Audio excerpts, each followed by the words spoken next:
નમસ્કાર મિત્રો, હું ઈશાની આપનું સ્વાગત કરું છું મારી ચેનલ ટૂંકું અને ટચમાં. આજે આપણે જે વાત કરી રહ્યા છે એ વાત છે એક સવાલનો. તો જાણો સવાલ શું મહત્ત્વનો છે. સવાલ એક નાની અમથી વાત કહું મિત્રો તમને. એક સાચો ઉદાહરણ છે. એક ગામ હતું. એક ગામમાં એક મા અને તેનો દીકરો નાનો અમથો બે રહેતા હતા. દીકરાને પપ્પા નહોતા. તેની મા મજૂરી કરીને એને ભણાવતી હતી. એની મા રોડના ખાડા પૂરવાની મજૂરીમાં કામ કરતા હતા, જેનો એક આખા દિવસની કમાણી હતી 200 રૂપિયા.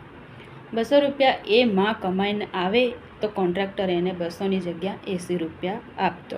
છોકરો ઘણો નાનો હતો, પણ તોય એને એટલી સમજણ હતી કે જો દિવસની મજૂરી 200 રૂપિયા છે તો મારી માને કોન્ટ્રાક્ટર કેમ 80 રૂપિયા આપે છે.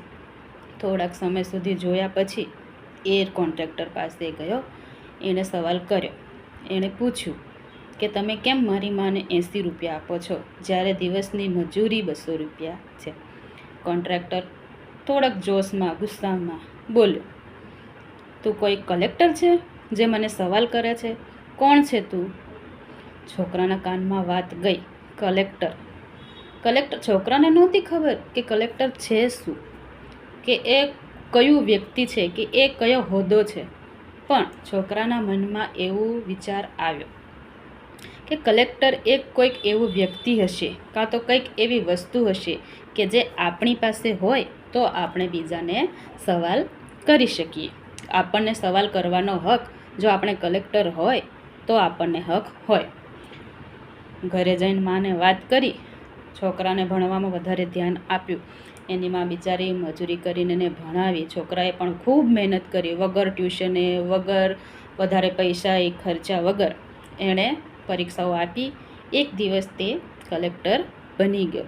કલેક્ટર બનીને જ્યારે તે કલેક્ટરની ખુરશી પર બેઠો ત્યારે એક માણસને એણે સવાલ કર્યો કે જ્યારે હું નાનો હતો ત્યારે તમે મારી માને 200 રૂપિયાની જગ્યાએ 80 રૂપિયા કેમ આપતા?